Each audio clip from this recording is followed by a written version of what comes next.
Do you want to end suffering? I know I did.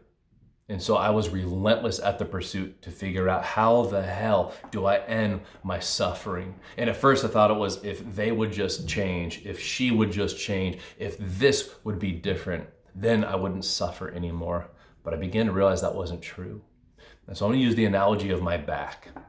I have degenerative disc disease, I'm told. My L4 and L5 is horrific, sciatica. For a while, I couldn't stand more than 2 minutes without being in such excruciating pain. I literally fell to the ground. And so now, people will see me walking, what appears to be out of pain, actually running and playing with my kids. But what they don't see is over the last 2 years, I have spent on the lightest side every single day, 15 minutes, on the higher side, 2 hours. So every single day, 15 minutes to 2 hours worth of work addressing the issue at the core level, so the other 22 hours of that day would be habitable. What I mean by that is I had to do the work every single day, and I still do to this day. I do the work when I wake up in the morning so I can enjoy the rest of my day. And it got me thinking, and I've been doing this a while too, what about my emotional self? What about my emotional recovery? I want to be in a peak state that I'm loving life at all times, no matter what's happening.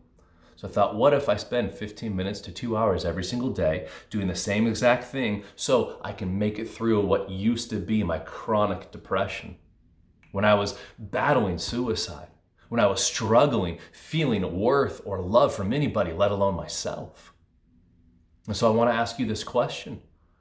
Are you willing to do the work each morning, whether it's 15 minutes or 2 hours or maybe even more, so the rest of your time awake each day is not only habitable, but enjoyable, that it actually starts to reap the fruit from what you've been sowing? Because so many times I know in my life, I would not do the work in the morning and then be miserable throughout the whole day and then go to a place of blame and victimization, as opposed to saying, I did not do the work this morning to make sure today that I felt little to no pain. And here is the key, it's momentum. After several years, it gets easier and easier. Now it's no longer I have to get up and do it, it's who I am. Every single morning, who I am as a person who has to go and do these certain stretches and workouts with the core for my back so I can play the sports I want to play, so I can be present with my kids and actually play with them and sit on the floor and play games. And when I don't do the work, I don't get the results.